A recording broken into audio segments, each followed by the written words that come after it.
Welcome, gentlemen, to part 7. Welcome to part 7. As you can see, the radio is working. This is the first trial this late, and the band is going open, so let's listen in.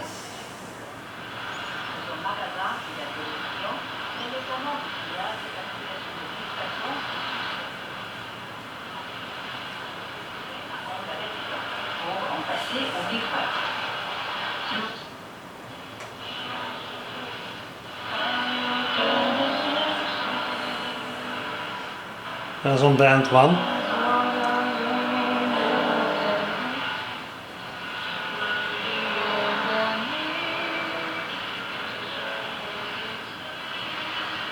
I don't have the proper antenna connection on there yet,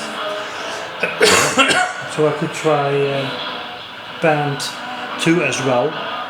As you can see, this is working.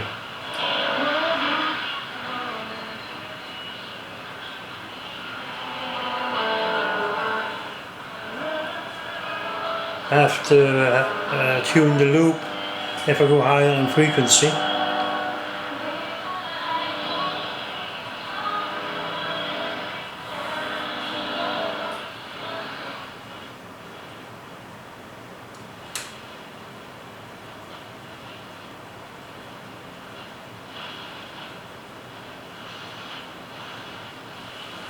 I go higher on frequency now.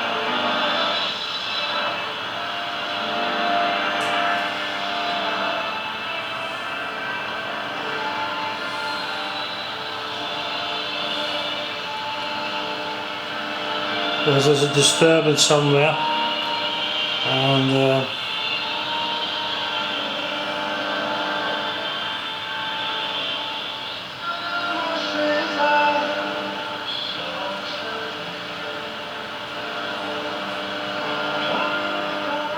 there you go, guys. You can see in part 7 that radio is working, so I will shut it off now, and I see tomorrow to the other bands. I had a go at band 2. He should be working as well, but I have no connection to the loop outside, so I can't do that. That's a pity, really. But I will come back to you with all the trimmings, and I'll show you then how the radio really operates and how he works. Okay? I'll see you later. Hello everybody. Thank you for watching again. I have band 2 corrected, and you can hear signals coming in.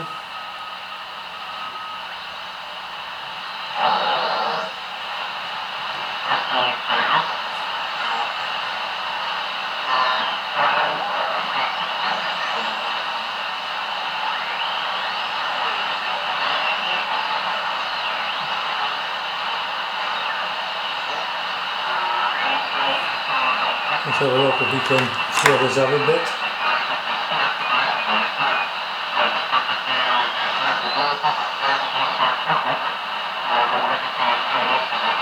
That's not it.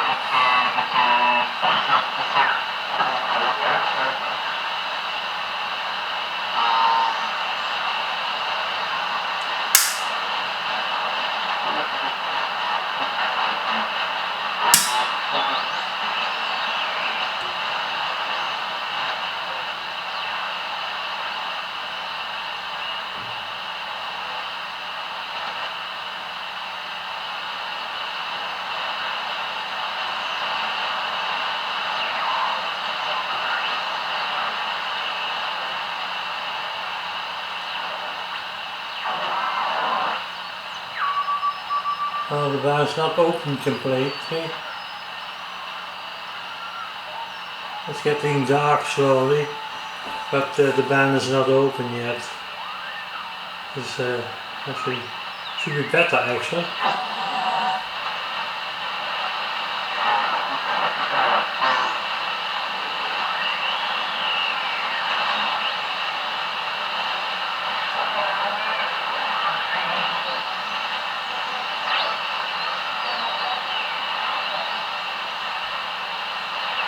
Look at all of it, isn't it?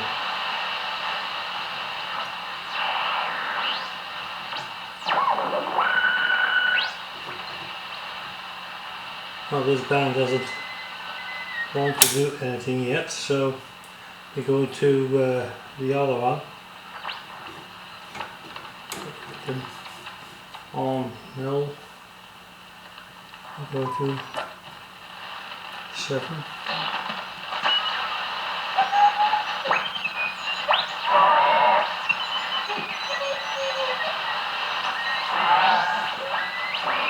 That's a 40-meter band.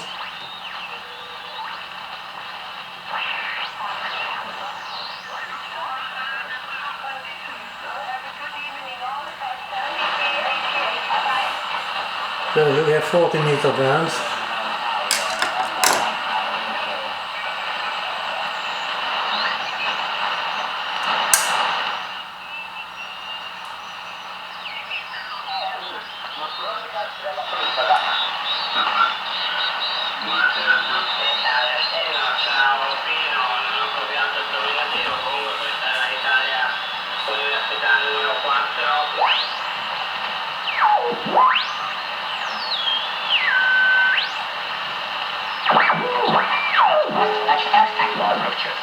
Применяться для международных перевозок в странах с разной шириной колеи.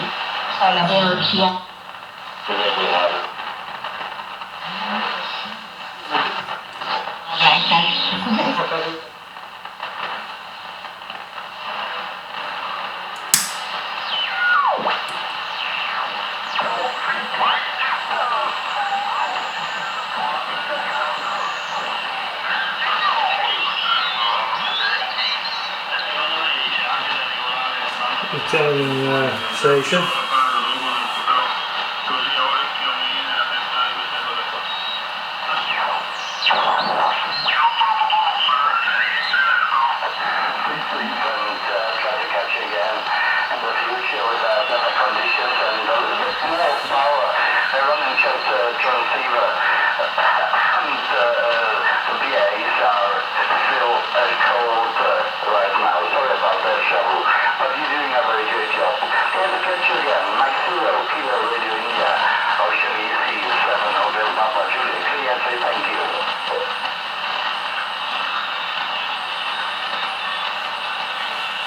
It's a bit stormy outside also, we can hear that as well.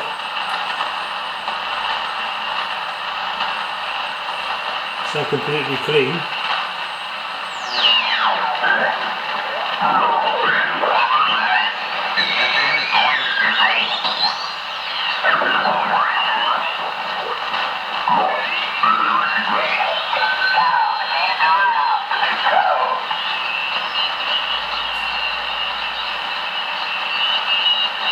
The 40-meter band is more open than the 80-meter band, but as the time progresses it will be better on the 80-meter band as well.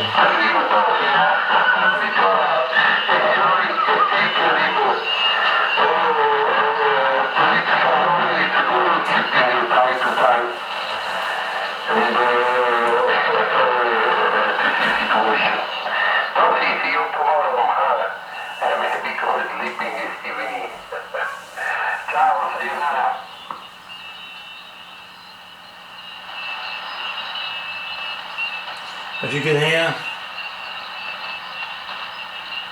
the radio is working, and it's working well.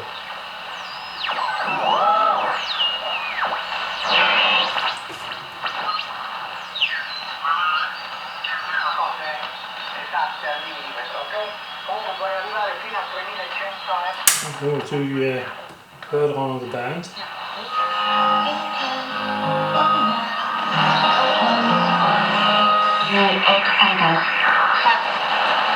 Their most vulnerable members in instances of extreme weather and in instances of emergency. Extreme weather. Whether it be a heat wave, a storm, a fire, or some other climate fuel.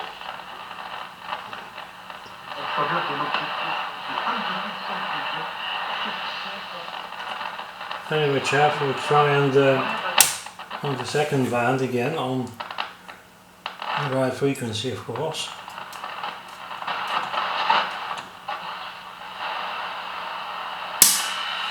See if we get something out of it.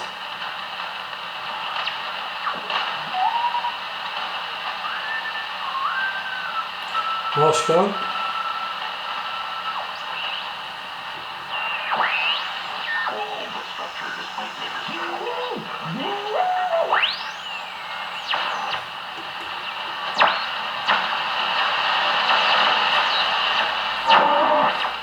Oh.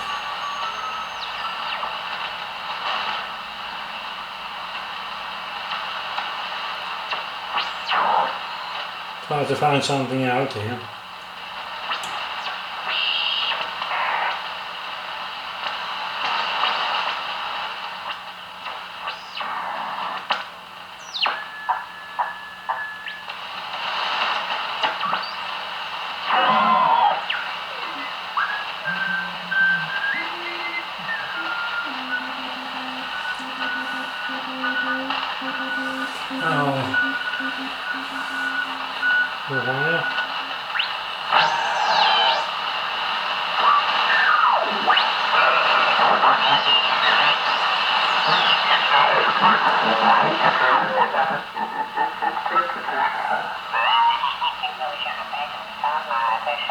Het klinkt wat rustiger, dus dat dat geluid hoor je niet meer. Alleen de stem van jou, en de de stemmen die je dan hoort, die klinken wat, ja, wat Dutch. Wat knapper of zo, hè. Iets minder natuurlijk, maar op zich luistert het wel iets rustiger. Nou, ik laat hem voor eens even staan, hè, want het is bij mij gewoon echt, ja, nog minstens 1 keer per seconde, maar soms wel nog 2 keer per seconde of zo ontlading. Hè. Dus het is echt behoorlijk veel op dit moment. Als ik zo kijk ook op mijn waterval, dan is het alleen maar helemaal vol met horizontale strepen. Daar komt bijna geen signaal bovenuit. Over het hele spectrum. Hè. Ja, moet je even kijken. Ja, die Amerikaanse antenne had volgens die Peter hiervoor had, die had volgens mij ook. I wanted to make some comments about on the realignment of this receiver.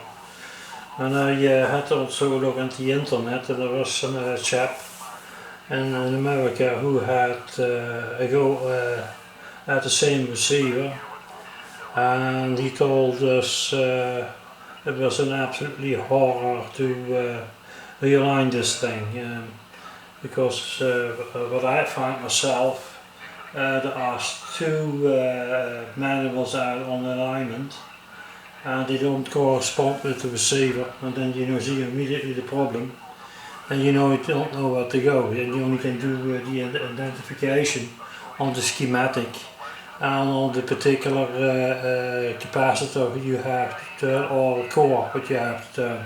So it was quite a job, to be honest with you, and it is not an easy radio to realign actually. There has to resort to all the equipment I have, so as this dip meter here in the first place, to align the resonant frequency with the scale, and on the other hand I had to use my frequency meter to frequency counter to get the oscillator right. On top of that I had to use the signal generator, so I had 3 devices in play to get this thing realigned, and it's not realigned properly yet because it has to go back in this case, and then it has to be looked over to put it absolutely straight on the scale. So it is not an easy way of doing this. So let's have a look at band 1 if that will work without any failing. See if that's coming out, because I have the wrong antenna in there. Now he won't respond at all. perhaps on the highest part. Now I have to swap antennas then.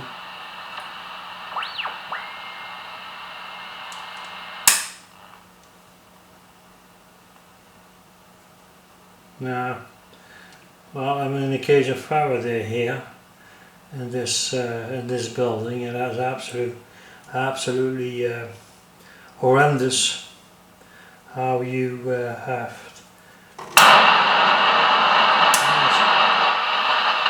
have to work with this. So even that potentiometer here with switch is not completely as it should be. So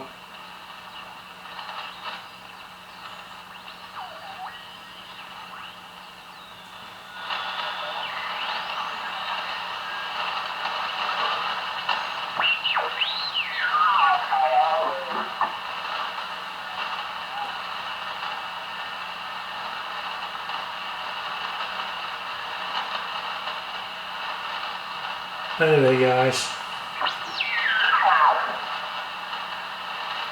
you see,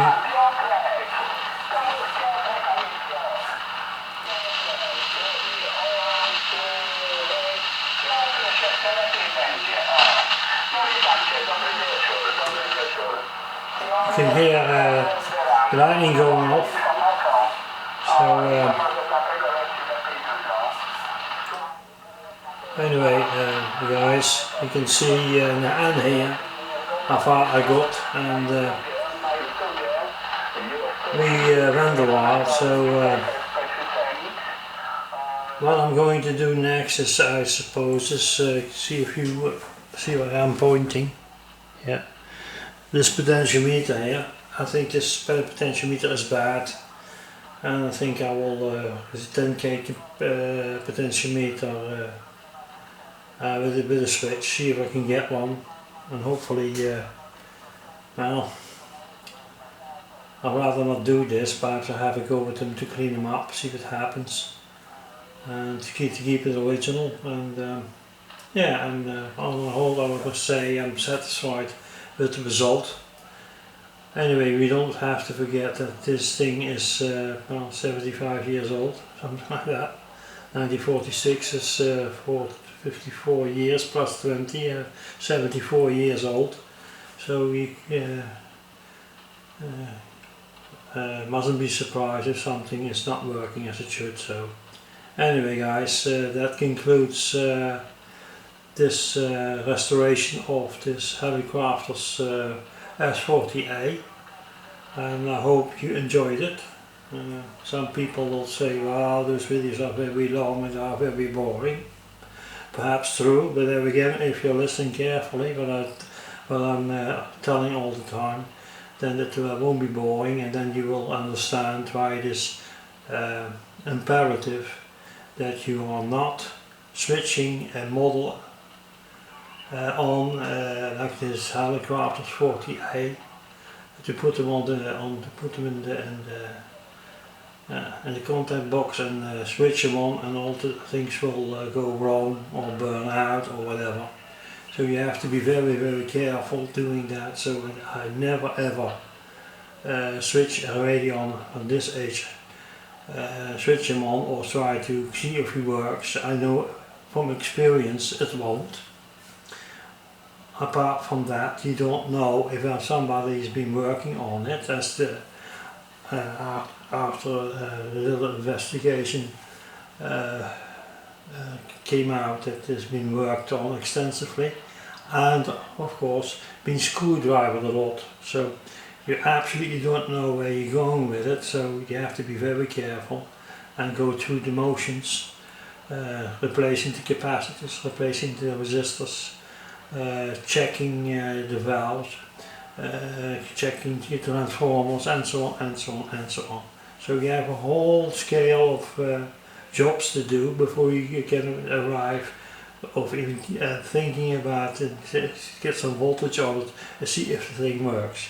So be warned, and don't do a stupid thing like that. Just be careful that you don't ruin a nice radio like that. And anyway, guys, I hope you like the video. Give you a thumbs up, and see you next time.